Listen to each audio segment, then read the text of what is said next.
Hi, I'm Gaylord. Hey, thanks for stopping by. I know that most of you who are watching this video are used to seeing me teach guitar lessons and song tutorials, but I want you to know that as much as I love teaching guitar, my real passion is teaching others about Jesus. So I'm going to be putting together a series of Bible studies that I call my Unwrapping series. In these online lessons, we'll take a close-up, in-depth look at some of the most well-known stories and events in the Bible. And in this first video, we'll unwrap the very first verse in the book of Genesis, Genesis 1:1, in the beginning God. So let's get started. Now, just in case you're not familiar with the book of Genesis, I thought I'd give you a few fun facts or background about it. The entire book of Genesis was written in Hebrew, and it was all written by Moses. It covers the first 2,370 years of history, starting with Adam. Now, Jesus comes on the scene about year 4,000 years after creation. So by the time we get to the end of Genesis, we've gone through almost 2/3 of the Bible's timeline, from Adam to Jesus. Now in Hebrew, the title for Genesis is Bereshit. Now I'm not a Greek guy or a Hebrew guy, so when I try and share some of these pronunciations with you, I'm not trying to teach you that part. I'm just giving you the contents of what's important about the name. But the name for Genesis in Hebrew is Bereshit. Now it actually means in beginning. We translate it in the beginning, but the actual translation is just in beginning. But when the book was translated into Greek, the Greek translators gave it the title Genesis because it comes from the root word origin. Okay, now there's 50 chapters in the book of Genesis, and then Genesis can be divided into two parts. Part 1 is chapters 1 through 11, and part 2 is chapters 12 through 50. Now, my study that I'm going to be going through with my Unwrapping series is really just going to cover the first 11 chapters. This lesson today is only going to cover the very first verse of chapter 1. But chapters 1 through 11 cover the first 2,000 years of history, takes us halfway through the Bible, more than halfway. It deals with the events like creation, the fall, the flood, the Tower of Babel, and even the lifelines that lead all the way up to Abraham. Then chapters 12 through 50 cover the next 370 years, all the way to the birth, up to the birth of Abraham. It talks about Abraham, Isaac, Jacob, and Joseph. So together, the entire book of Genesis covers about 2,370 years. But today, our focus is only going to be on the very first verse of the very first book of the Bible, Genesis. And all we're going to be talking about is creation. But you know, when it comes to creation, there's really two basic beliefs. Everything either happened by accident, or number two, everything was deliberately designed and created by a designer. And whichever belief you stand on will drive the way you live your life here on earth, and it will determine where you'll spend eternity. So it's important that we have good information to base our beliefs on. You know, there's a joke that that I like to share with some of my teaching when I'm teaching men's groups and stuff, and it's about these two scientists that come up to God and they say, you know, God, we don't need you anymore. And God says, you don't? No, we don't need you anymore. We've discovered how we can clone things. We're able to clone sheep. We're able to clone animals. We're even able to clone humans now. And we don't need you anymore. So thanks for all you've done, but we're out of here. And they start walking away, and God says, okay. He says, hey, wait a minute, just a minute. Hang on there. Why don't we have a contest? You guys think you're good? Why don't we have a contest? You create your earth, I'll create mine, and we'll compare them and we'll see who comes up with the best one.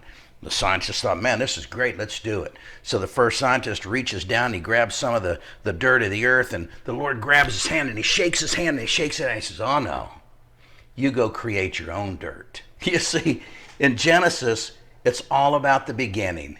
It's all about going all the way back, starting from scratch. You know, in Genesis chapter 1, we find the beginnings of just about everything. You find the beginning of the universe, the beginning of light, the beginning of trees, the beginning of grass, the beginning of shrubs, the beginning of animals and fish, the beginning of man, the beginning of marriage, the beginning of sin, and even the beginning of the plan of salvation. But there's one thing that Genesis never tells us about the beginning. You know what it is? Yeah, that's right. It's God. And why do you think it never tells us about God? Because God has no beginning. God's existence is just assumed. It's never tried to be defended. The Bible never tries to defend the existence of God. It never tries to defend that he was there. It never tries to explain it. It just assumes that God always existed. You know, in Psalm 19:1, we read this. It says, "The heavens declare the glory of God, and the firmament," that's the space, "show his handiwork." And another one in Romans 1:20, it says, For since the creation of the world, his invisible attributes are clearly seen, being understood by the things that are made. Now with that, let's get into our study of the book of Genesis by reading the very first verse of the Bible. Hey, you want to hear about the Big Bang Theory? There's no theory. There was a Big Bang, and it goes like this. In the beginning, God created the heavens and the earth. Bam! That's your Big Bang Theory right there. In the beginning. But when was that? How long ago was it? How far back in time? The Hebrew word for the phrase "in the beginning," as I shared with you earlier, is bereshit. It basically means to the vanishing point. Hey, you can't go back any farther than that. That's as far back as you can go, as far back as your mind can think, and then some. In the beginning. That's as far as you can go. But there's a lot of discussion about how old the earth is, and depending on who you ask, you'll get a number of different answers. Some people believe that the earth is only about 6,000 years old. Others say that it's about 10,000 years old. Some say it's millions of years old, and some believe that it's billions of years old. But the problem is, nobody was there at the beginning. Well, nobody other than God, that is. So we can speculate all about it, but the bottom line is this. I don't know when the beginning was, but I do know this. In the beginning, God. Now, that's how the Bible begins. It doesn't begin with some I can't even say it, philosophical argument for the existence of God. It just says, in the beginning, God. It assumes his existence. In the beginning, God, bam, created the heavens and the earth. But our minds can't grasp how far back that beginning really goes. Now, I can understand that infinity exists, but I can't comprehend it. I can understand space exists. I know that it goes out there and it goes on and on and on. You know, when I was about 3 or 4 years old, I remember that I used to go outside and I'd look up and I'd see that blue sky and I'd think, man, that's got to be a hard shell. What if I could take a hammer and crack that blue sky? What's on the other side of that blue? Well, you see, I can understand that space exists, but I can't understand, I can't comprehend that it goes on and on and on and it never stops. I can't really comprehend how vast space really is. But I can understand that time exists. I can even understand how time goes on and on into the future. But I can't comprehend that it had no beginning. I can't comprehend time without end, and I can't comprehend time without a beginning. How would you describe eternity? Think about this. How would you describe the word eternity to someone? Well, you know, I like to think in terms of imagery. And if you can imagine a mountain that's 100 miles wide, 100 miles tall, and 100 miles deep. And imagine that once every 1,000 years, a little sparrow comes to that mountain and sharpens his beak. By the time that mountain is completely flat, 1 day of eternity would have passed. Now, I understand that's just an analogy, but I'm trying to show you that we just can't comprehend what eternity really is. We can only understand or comprehend the concept of eternity. But that brings us to what is the most important truth in the entire Bible. If you miss this, nothing else matters in the Bible. So I want you to learn this. I want you to memorize it. I want you to put it in the forefront of your mind. Every day you ought to be thinking about this and remembering it, because you can stand on this with what I'm going to teach you, this truth. You're going to be able to go back to any verse that you have a problem with or that you struggle with, or somebody asks you a question and you don't have the answer. You can go back and say, I don't know, but here's the truth, and here it is. I'm going to give it to you. It's the very first 4 words in the Bible, and it's this: in the beginning, God. Now, if you really believe those first 4 words, you can believe the rest of the Bible. You can believe everything. You can believe the story about Jonah and the whale. You can believe that time stood still for 24 hours. You can believe that Elijah threw an iron axe handle into or an axe head to a pond of water and that it floated. You can believe that Jesus walked on water, and you can believe that he rose again from the dead to pay the penalty for your sins and mine. Once you believe in the beginning God, believing any other event that's recorded in the Bible is a piece of cake. Because you can't take the Bible and use it as a piece of candy. You like this, you don't like that. No, it doesn't work like that. In the beginning, God. But you know, some people want to eliminate God from the beginning. But if you do that, what do you have? You got a big problem, because you don't have anything to start with. So instead of saying in the beginning God, you'd have to say something like, in the beginning, it just so happened. It just so happened that there was masses of gas. Where'd the gas come from? It just so happened that there was matter that came together and created a big explosion. Where did those particles come from? Where did the matter come from? Where did it begin? Where did the space and the planetary systems come from? Psalms 14:1 says this, "The fool says in his heart that there is no God." So the basic foundational truth of the Bible rests on these 4 words. In the beginning, God. Now the Hebrew word for God is Elohim. That's the plural. It's a plural word. In fact, anytime you see I am at the end of a word, you know that it's a plural meaning in Hebrew. Like there's cherubim angels, right? Well, there's cherub angels. An angel there are certain type of angels that are called cherubs. But if you put an I am on it, you're talking about a group of angels, the cherubim. Okay, so Elohim with that I am means it's a plural form of the word. This is the first mention of the Trinity in the Bible. In the beginning, Elohim. In the very first word, in the very first verse of the Bible, we're told that God, Elohim, the Trinity, is the sole creator of everything that exists. Creation wasn't an accident. Things didn't just so happen by chance. It didn't just so happen that that the earth is 93 million miles away from the sun, and that the surface of the temperature of the sun on the surface is 12,000 degrees Fahrenheit. Did you know that the surface of the temperature of Venus is only 850 degrees Fahrenheit? That means that if the earth were as close to the sun as Venus, we'd burn up. The temperature on Mars dips to minus 200 degrees Fahrenheit. That means that if we were as far away from Mars, if the earth was as far away from the sun as Mars is, we'd freeze to death. But it just so happened that we're 93 million miles away from the surface that's 12,000 degrees, and it keeps us just right. It just so happened that the Earth makes 365 revolutions as it travels around the sun. What if it only turned around 30 times? Well, the days would be 10 times longer.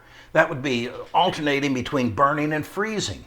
It just so happened that the Earth is tilted at 23 1/3 degrees on its axis in relation to the sun. That gives us the 4 different seasons. It just so happened that the atmosphere came together with just the right balance of nitrogen and oxygen. I think it's like 79% nitrogen and 20% oxygen and maybe 1% various gases, and just enough to allow life to exist. What if it weren't 79-20? What if it was 50-50? 50% oxygen, 50% nitrogen. Man, the first guy that lit up a cigarette, bang, there's your real Big Bang Theory. It'd be all over in a flash. And it just so happened that the Earth was a blanket. There was a blanket of ozone around the Earth that protected it from cosmic rays? I don't think so. I don't believe in coincidence. I believe in God incidents. So it just so happened that gravity, that there was a magnetic force circulating around the Earth? Come on. It just so happened that there was 2/3 water and 1/3 land mass ratio? Did you know that if the oceans were half of what the present dimensions are, I'm talking how much space the water covers the Earth, if it were less than that, there'd be 1/4 of less rainfall that we'd have on the Earth. Life couldn't even be sustained if we didn't have that much water on the Earth. And if it was just a little bit bigger, like 1/8 bigger, the Earth would be a flood. Yet some people want to say that in the beginning, It just so happened that molecules of protein came together at just the right time, at just the right place, in just the right proportions, and under just the right pressure, and under just the right amount of heat to spontaneously form what they call the first simple cell.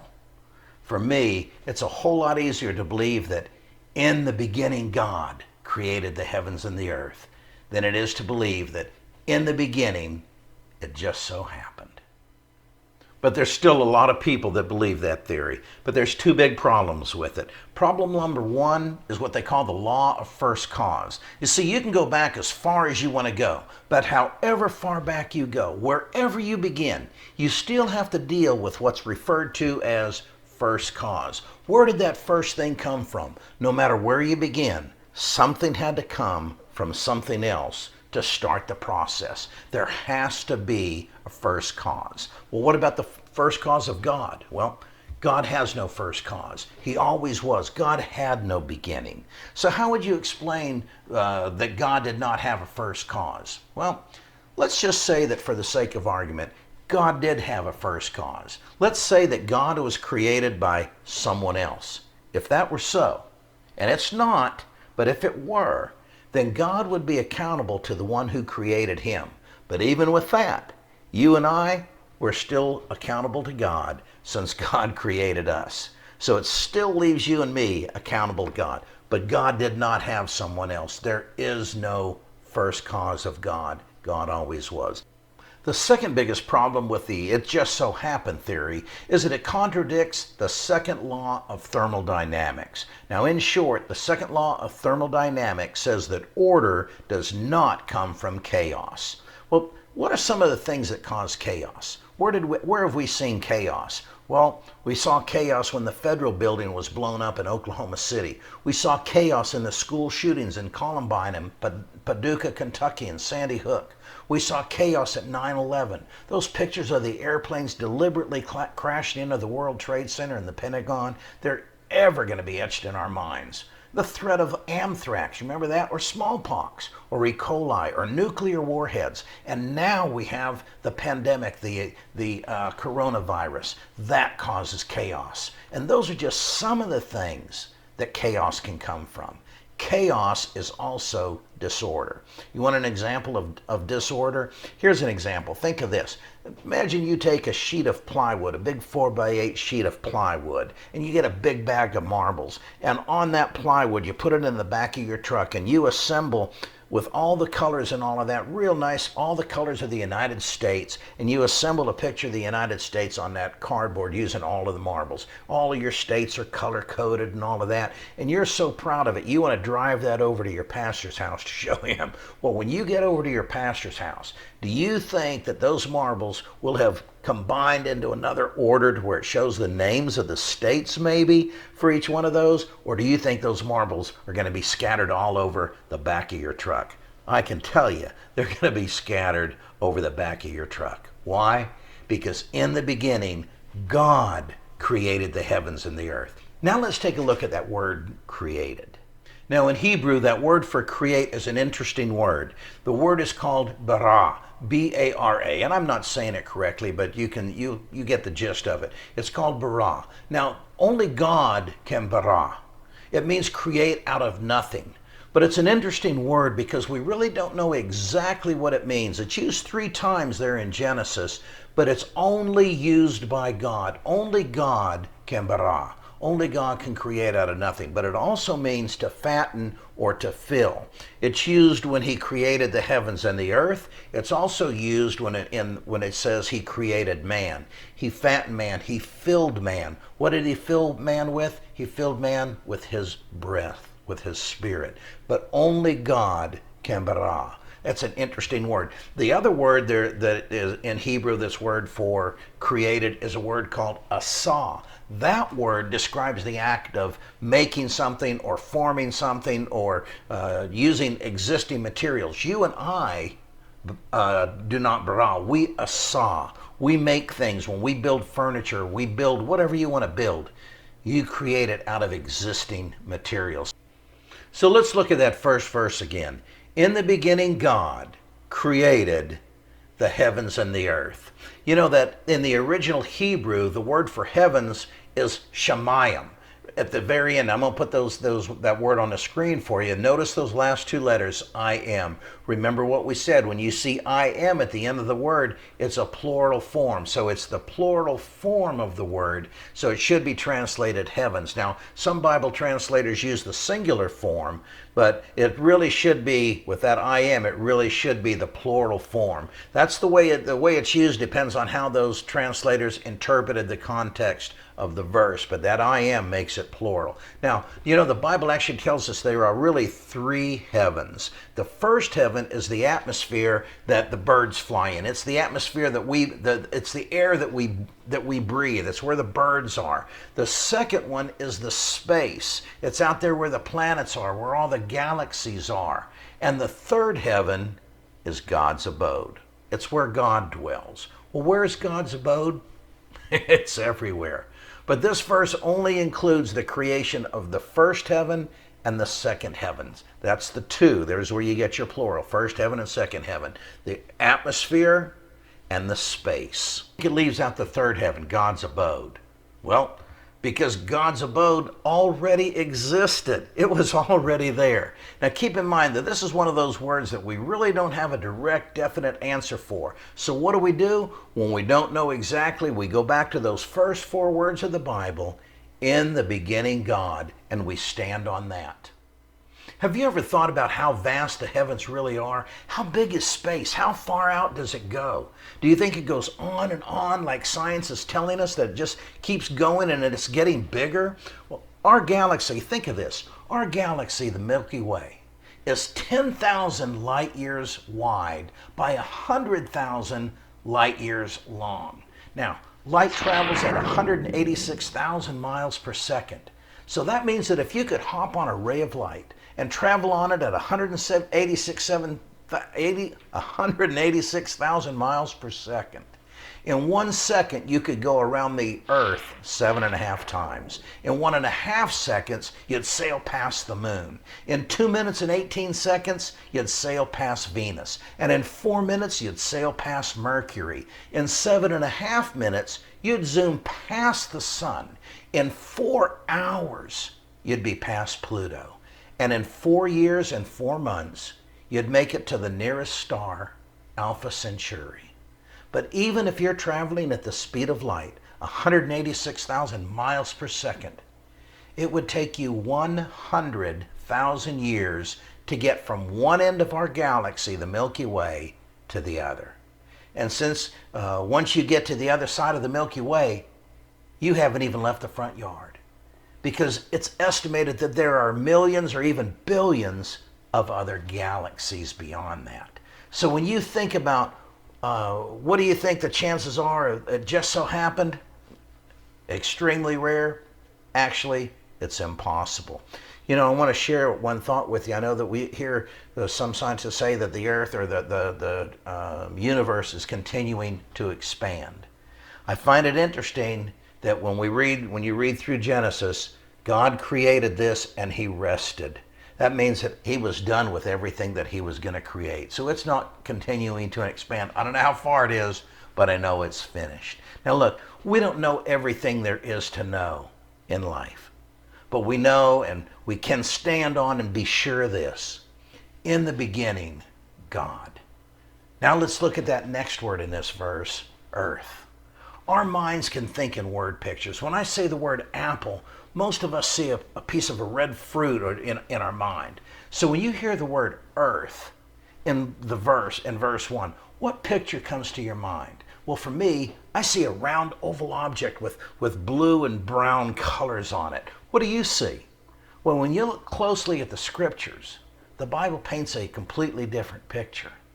It says the earth was formless, and we're going to read that in the next verses. But it says that the earth was formless. It was just there, shapeless. It was water. I can't comprehend that, but I can comprehend this. In the beginning, God. In the beginning, God. Rest on that, and I'll see you in the next video.